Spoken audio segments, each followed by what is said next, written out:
Good morning, guys. In front of me is NOKIA XR21, and let me show you how to use secret codes on this device. First, open your phone dialer. Then click on keypad, and here we can enter the codes. Let's start with the shortest one, and it's *#06#. So here we've got device information, where you can find IMEI and serial numbers. Tap on OK then. That's all for this first one.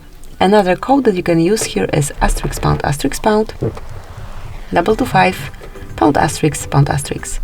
And as you can see here, you've got all upcoming events. So every calendar that is connected with this NOKIA, all events from those calendars would be displayed right in front of you after entering this code. Let me go back. And actually the last code, the third one that I want to show you today is *##, 406, #*#. And here you've got FCM diagnostic mode. In this panel you can check events and also status. To explore it a bit more, tap on more icon and select advanced view. And that is all. So thank you for watching.